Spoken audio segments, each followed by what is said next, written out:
Yolumuz 2 il önce azadlığına qovuşmuş Ağdam rayonunadır. Nə yolumuzu, nə müsahiblərimizi təsadüfi seçməmişik. İşğaldan azad olunan digər rayonlarımız kimi Ağdamda da silahlı qüvvələrimizin tərkib hissəsi olan daxili qoşunların şəxsi heyəti xidmət edir. 1-ci Qarabağ müharibəsində olduğu kimi 44 günlük vətən müharibəsində də bu qoşun növünün şəxsi heyəti böyük qəhrəmanlıqlar göstərərək təmas xəttindən Şuşaya qədər irəliləyiblər.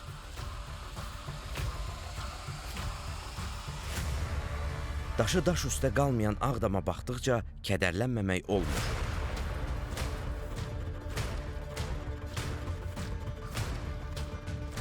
Amma onu da deyək ki, bu torpaqlarda addımladıqca ürəyimiz qürurla döyünür və bu qüruru bizə yaşadanlara bir daha böyük minnətdarlıq hissi duyuruq.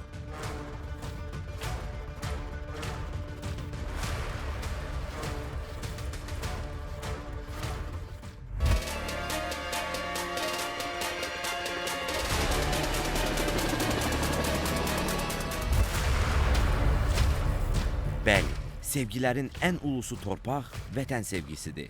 Bu sevgi heç nə ilə müqayisə oluna bilməz. 2020-ci il sentyabr ayının 27-sində başlanan vətən müharibəsini 44 günə ordumuzun qələbəsi ilə başa çatdıran da elə bu sevgidir. İndi bu torpaqlarda qəlbi vətən sevgisi ilə döyünən Azərbaycan əskəri xidmət edir.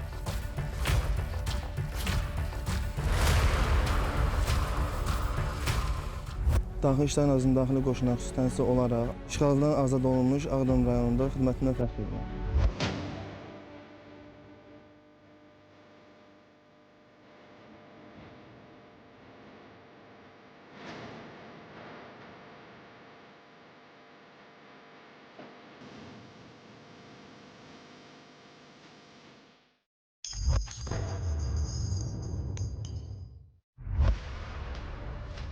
Bu yerlərdə əskərlərimizi gördükcə qürur hissi keçiririk. Daxili qoşunların burada xidmət edən hərbçilərinin əsas vəzifələri mülki insanların minalanmış ərazilərə keçməsinin qarşısını almaq və onları ərazidə olan mina təhlükəsi ilə bağlı məlumatlandırmaqdır.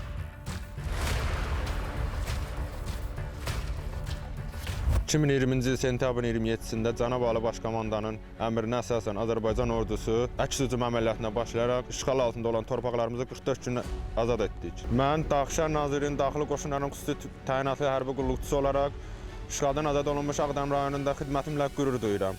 Xidmətim ondan ibarətdir ki, minalanmış sahələrə mülki vətəndaşların daxil olmasının qarşısının alınmasıdır.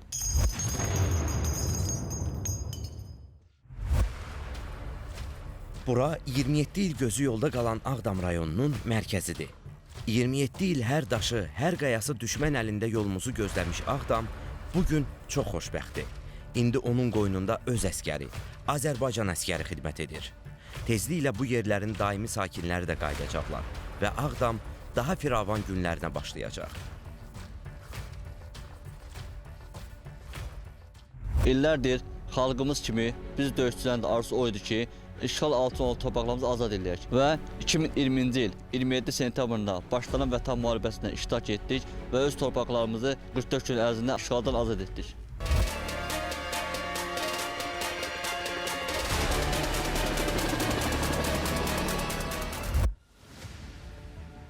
Ağdama gəlib və 1-ci Qarabağ müharibəsi zamanı Ağdamın müdafiəsi uğrunda canından keçən oğulları xatırlamamaq, düşmən tərəfindən dağıdılan şəhid məzarlarını ziyarət etməmək olmaz. Şəhidlər xiyabanı da erməni vandalları tərəfindən yerlə bir edilib. Məzarların yeri belə bilinmir. Məzarlar ermənilər tərəfindən tamamilə dağıdılıb.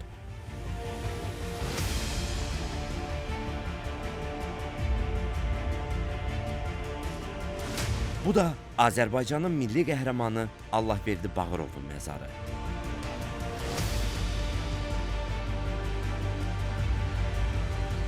Allahverdi Bağırov erməni işğalçılarına qarşı döyüşlərdə həmişə ön sıralarda olub. Allahverdi Bağırovun döyüşçü cəsurluğu və komandir nüfuzu erməniləri də onunla hesablaşmağa məcbur edirdi. 366-cı motatıcı alayın köməyi ilə erməni işğalçıları Xocalı soyqırımını törədəndə Allahverdi Bağırov düşmən tərəfindən polkovnik Vitali Balasanyanla əlaqə yaradaraq qətlə yetirilən Xocalıların cəsədlərinin döyüş meydanından götürülməsi üçün şərait yaradılmasını tələb etdi. Beləcə, cəsədlər alınaraq Ağdam məscidinə çatdırıldı. Allahverdi Bağırovun nüfuzu sayəsində əsirlərin dəyişdirilməsi də baş tutdu. Ermənilərdən biz onlarla danışıqdan gəlirik. Bizə siyahı veriblər 58 nəfərin siyahısını, ermənilərlə dəyişirlər. Biz də xahiş edirik Respublika prokurorundan ki, bizə kömək eləsin. Orada pasport rejimində tutulan ermənilərdən boşlasınlar, bizə bu cəmaatdan dəyişək, bunları qaytaraq, ailələri bir-birini görüşdürək. Burada uyuyan bütün şəhidlərimiz kimi cəsur komandir Allahverdi Bağırovun da 27 il sərgərdan dolanan ruhu bugün şaddır. Ona görə şaddır ki, uğrunda canından keçdiyi doğma yurdu azaddır. Ona görə şaddır ki, onun illərdir gözü yolda qalan məzarını doğmaları, Azərbaycan xalqı ziyarət edir.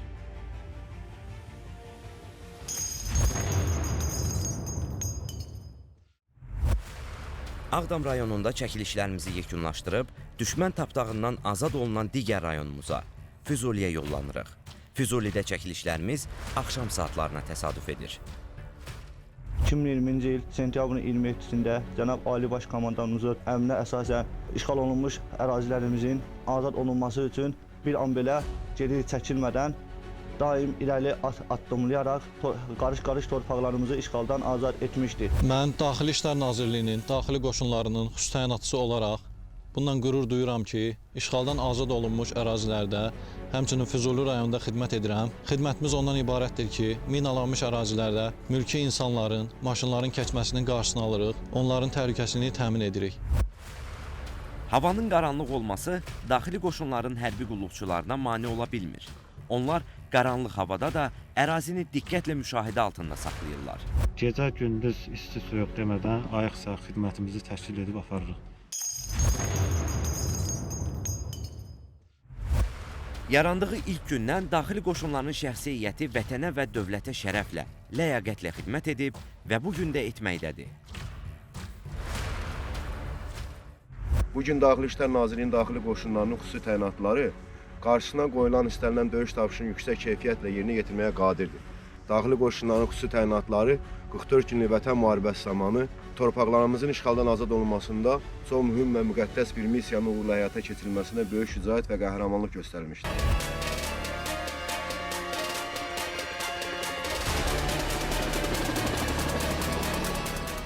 Daxili qoşunlarla xidmətimizlə fəxr edirik.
Daxili qoşunların şəxsi heyəti 2020-ci il sentyabr ayının 27-sində torpaqlarımızın azadlığı uğrunda başlanan vətən müharibəsində də ön sıralarda döyüşlərə atıldı.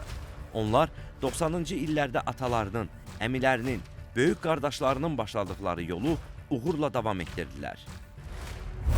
2 il əvvəl möhtəşəm hərbi qələbəmizlə başa çatan 44 günlük vətən müharibəsi Azərbaycan xalqının qüdrətini və yenilməzliyini bütün dünyaya göstərdi. Daxili qoşunların şəxsi heyəti, eləcə də digər ordu birləşmələri döyüş meydanında erməni işğalçılarını darmadağın edərək müqəddəs yurdlarımızda 3 rəngli bayrağımızı uzatdı. Biz xüsusi təyinatlılar çox xoşbəxtik ki, vətən uğrunda ölkəmizin ərazi bütövlüyünün təmin olunması yolunda döyüşmək bizlərə də nəsib oldu. İlk növbədə möhtərəm cənab prezident, cənab Ali Baş Komandanın döyüş əmrlərini bütün hərbi qulluqçular, o cümlədən Daxili İşlər Nazirliyinin daxili qoşulan şəxsiyyəti səbirsizliklə gözləyirdi. Bu əmir bizlərə böyük ruh yüksəkliyi bəxş edir. Daxili qoşulan hərbi qulluqçuları bundan sonra da Azərbaycanın ərazi bütövlüyü, suverenliyi, xalqımızın və o dövlətimizin təhlükəsizliyi naminə canlarından keçməyə hazırdır.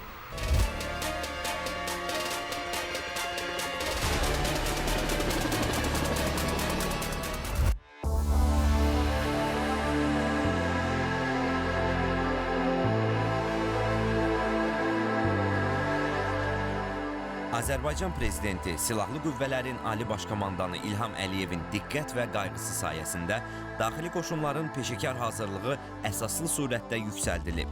Məhz bu diqqət və qayğının nəticəsidir ki, Azərbaycanın daxili qoşunları döyüş hazırlığına və maddi-texniki bazasına görə MDB məkanında ön sıradadır.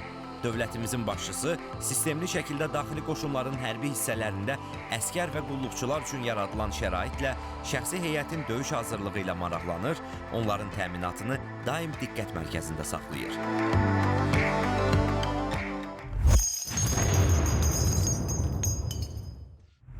Daxili qoşunların bütün hərbi hissələrində xüsusi təyinatlı dəstələrə böyük önəm verilir. Bu dəstələr demək olar ki, bütün vacib əməliyyatların əsas icraçıları hesab olunur. Elə buna görə də hərbi qulluqçular bura fiziki hazırlıqlarına və dözümlüklərinə görə seçilirlər. Daim peşə hazırlıqlarını yüksək səviyyədə saxlamaları üçün xüsusi təyinatlı dəstənin şəxsi heyəti ilə müxtəlif mövzulu təlimlər keçirilir.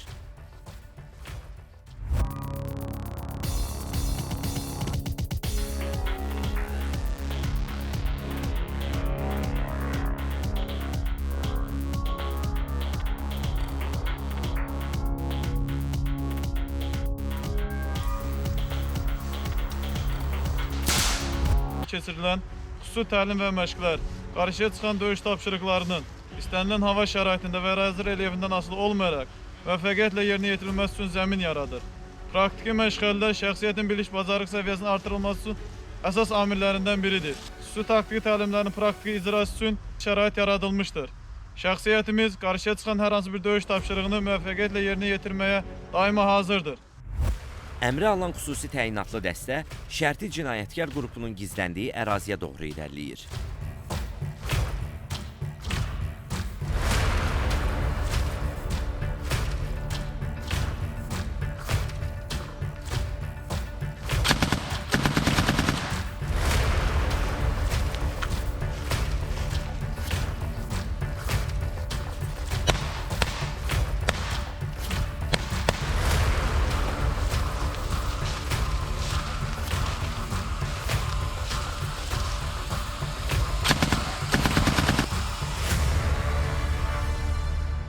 Şərti cinayətkar dəstə xüsusi təyinatlılara müqavimət göstərməyə çalışır. Amma əməliyyatın növbəti mərhələsi başlanır. Xüsusi təyinatlılar müxtəlif istiqamətlərdən əraziyə hücum edirlər.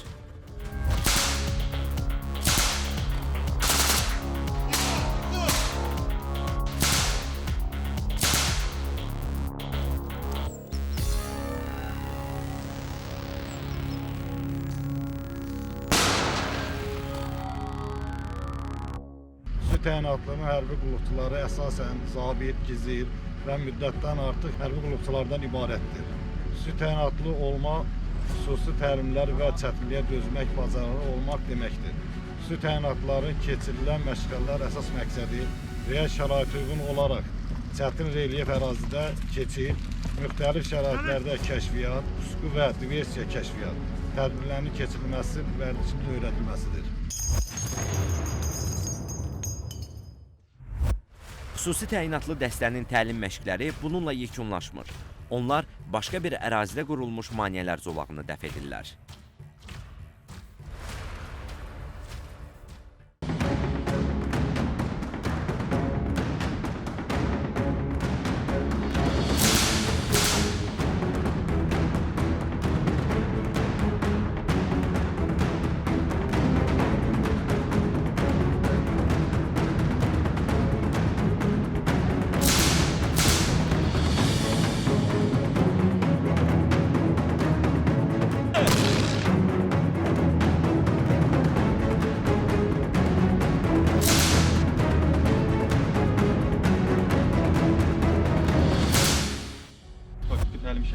qoyulan maneələr, şəxsi heyətin, qarşıya çıxan hədəflərin vaxtında və dəqiq məhv edilməsi, müxtəlif atəş dəstəklərlə manevrlər edərək maneələrin keçirilməsi kimi vərdişlərin aşılanması və böyük əhəmiyyəti var.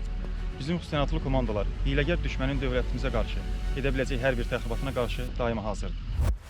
Bu ərazidə qurulan maneələri keçən hər bir xüsusi təyinatlı real döyüş zamanı qarşısına çıxa biləcək hər hansı süni və ya təbii maneəni də məharətlə dəf etməklə ona verilən döyüş tapşırığını uğurla icra edə bilər. Şəxsi heyətin döyüş bacarığını, döyüş qabiliyyətini yüksəltməkdən ötürü təlim məşqlərində və toplanışlarda iştirak edirlər. Mən bu qürur hissi ilə deyirəm ki, mən fəxr edirəm ki, daxili qoşunlarda xidmət edirəm.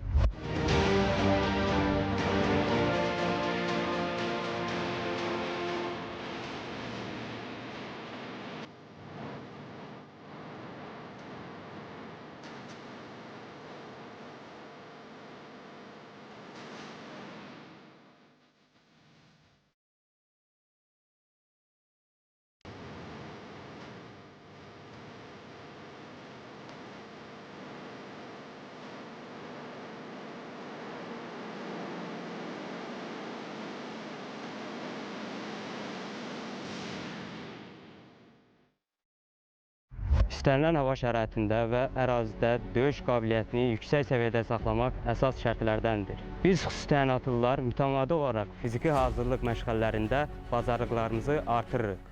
Bugün Azərbaycan Silahlı Qüvvələrinin tərkib hissəsi olan daxili qoşunların hər bir üzvündə yüksək peşəkarlıq, döyüş hazırlığı və möhkəm hərbi intizam, həmçinin vətənpərvərlik ruhu var.